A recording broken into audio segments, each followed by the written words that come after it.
Nou ben ik echt heel benijd. Want Aliet heeft wel vaker een bissen uitwest die het gewoon weer net schenk is. Maar de oele, zo ze die nou wel vinden kennen. Want die bissen die sliepen toch goed daar. En die komen pas nachts in actie. Ja, daar is ze. Hé Reinoud, wist je wat wij hier hebben? Masterschien, een echte oele. Wat ik mij altijd afvraag bij oelen is, hoe kan het nou dat zij hun kop helemaal omdraaien kunnen?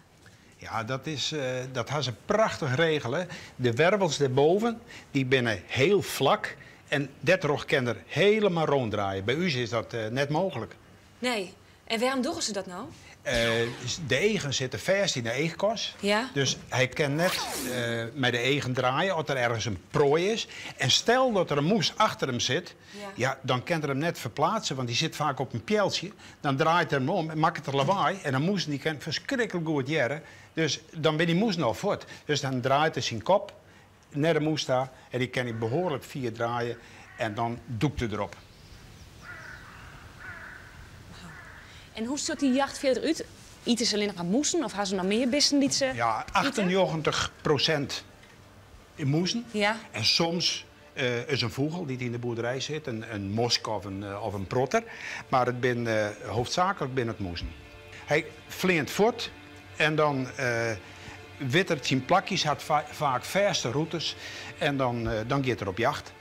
En dan gaat er vaak van pijltje naar pijltje en dan doekt hij op de moesen. Hij had een speciale aanpassing met zijn klauwen, ik heb misschien even zien laten. Die ben vliemscherp. En die had een keerteen, dat meeste voor staat rijden voor. Maar deze teen die kan achter en maar die kan ik nog voor. Maar als er een moes vangt, dan gaat hij naar achteren. En dan pakt hij zo, pakt hij de moes. Dan is de moes de heer. Dan vleent er met de moes in de bek naar het nest. Of als hij zelf in de winter als hij honger had, dan pakt hij de moes en dan gaat er bij pijltjes zitten en dan gaat er in één keer naar binnen. Helemaal heel.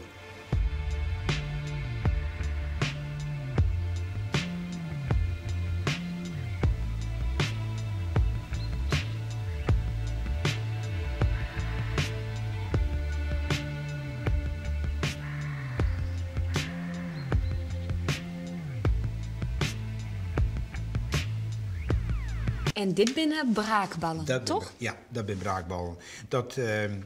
De moes die opeten wordt, zoals deze, dus een bosmoes. En dit zijn die piepermoesen, de spitsmuis, met een hele spitse snuit.